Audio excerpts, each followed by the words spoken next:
आता हे वाटण आपण यामध्ये टाकायचं आहे आणि वरून थोडी गार्निशिंग साठी कोथिंबीर टाकायची।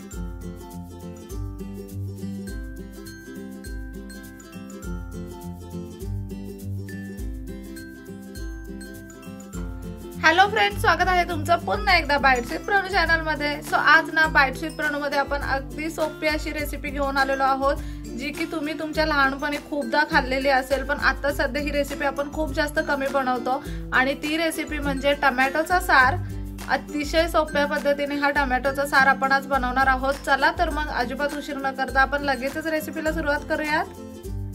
आता टोमॅटोचा सार बनवण्यासाठी सगळ्यात मेन इन्ग्रेडियंट म्हणजे हे टोमॅटो। इथे आपण 2 टोमॅटो अगदी छान असे धुवून घेतलेले आहेत। आता यांना आपल्याला कट करून घ्यायचं आहे।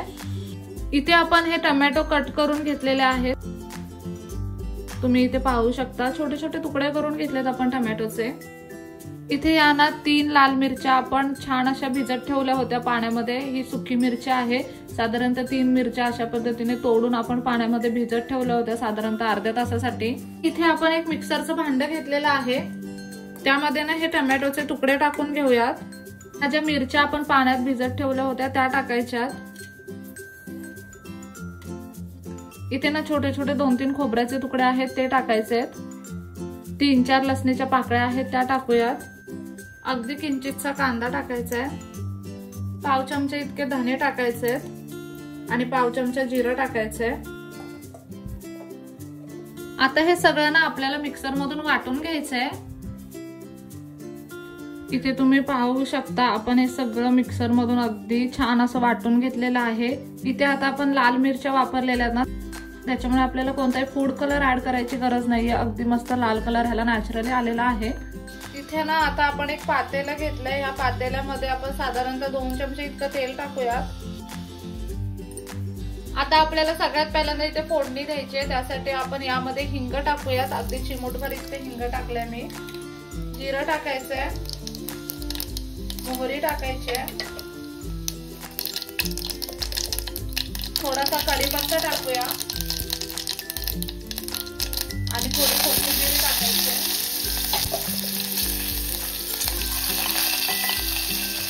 आता हे वाटण आपण यामध्ये टाकायचं आहे।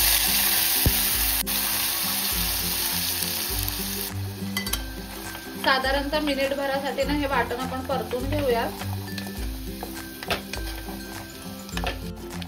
आता ज्या पाण्यामध्ये आपण मिरच्या भिजत टाकलेल्या ना, ते पाणी आपण यामध्ये टाकणार आहे, पण गाळून टाकणार आहे, जेणेकरून ते दाणे यामध्ये पडणार नाहीत। आणि आता तुम्हाला हवं तेवढं पाणी तुम्ही यामध्ये ऍड करू शकता। आपण ह्या मिक्सरच्या भांड्यामध्येच पाणी टाकलेलं आहे आणि तेच पाणी यामध्ये टाकतोय, जेणेकरून मसाला वाया जाणार नाही। आवश्यकतेप्रमाणे पाणी यामध्ये ऍड करायचंय।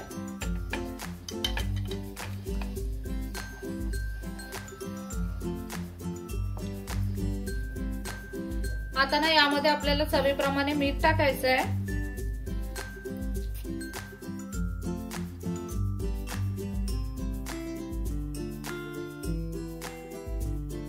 आता ना मस्त असं मोठ्या गॅसवरती याला 1-2 उकळ्या येऊन द्यायच्या।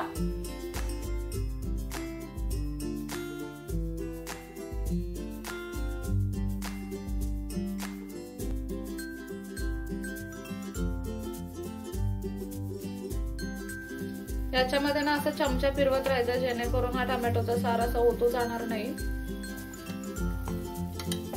मस्त असे 1-2 उकळे आपण याला काढून घेतलेले आहेत। आता आपण गॅस बंद करूयात आणि वरून थोडी गार्निशिंग साठी कोथिंबीर टाकायची आणि तुम्ही इथे पाहू शकता अगदी मस्त असा हा टोमॅटोचा सार बनून तयार आहे।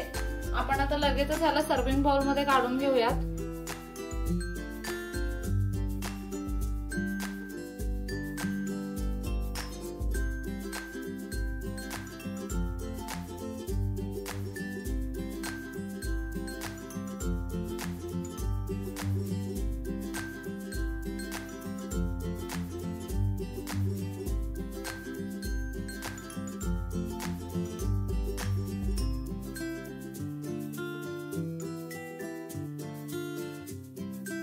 इथे तुम्ही पाहू शकता अगदी चटपटीत असा हा टोमॅटोचा सार बनवून तयार आहे। खूप सोप्या पद्धतीने हा टोमॅटोचा सार आपण बनवलाय, अजिबात वेळ लागत नाही अशा पद्धतीने टोमॅटोचा सार बनवायला। मी तुम्हाला ना लगेचच टेस्ट करून सांगते की हा कसा झालाय।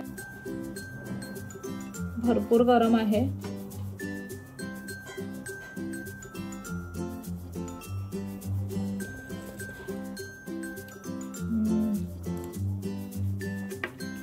खूप सुंदर झालं। आपण ह्याच्यामध्ये काही एक्स्ट्राचा ऍड केलेला नाहीये। टोमॅटोचा जो ओरिजिनल फ्लेवर आहे ना तो मेंटेन ठेवलेला आहे। तर सूप म्हणून सुद्धा तुम्ही हा पिऊ शकता किंवा भातासोबत सुद्धा हा टोमॅटोचा सार अगदी कमालीचा लागतो। आता ना हळूहळू ऊन वाढत चाललंय, त्याच्यामुळे ना असं दही भात म्हणा, ताक भात, टोमॅटोचं सार किंवा भात हे असेच पदार्थ, सोलकढी वगैरे हे असेच ना पदार्थ खायला छान लागतात। त्याच्यामुळे आता ही परफेक्ट रेसिपी आहे ह्या सीझनसाठी। तुम्हाला जर कधी वरण भात खाऊन, आमटी भात खाऊन कंटाळा आला असेल ना तर अशा पद्धतीने तुम्ही टोमॅटोचं सार बनवू शकता आणि टोमॅटोच्या सारासोबत तुम्ही भात खाऊ शकता किंवा नुसतं सूप म्हणून सुद्धा तुम्ही हा टोमॅटोचा सार पिऊ शकता। खूप सोप्या पद्धतीने हा आपण बनवलाय आणि अगदी अप्रतिम लागतो। तुमची मुलं सुद्धा आवडीने खातील आणि तुम्ही सुद्धा आवडीने खाल। तुम्ही ना नक्कीच ही रेसिपी घरी ट्राय करून बघा। कसा वाटला व्हिडिओ मला कमेंट करून नक्की सांगा। चला तर मग नेक्स्ट व्हिडिओ मध्ये भेटूया। तोपर्यंत मस्त खा, भरपूर फिरा आणि आनंदी राहा।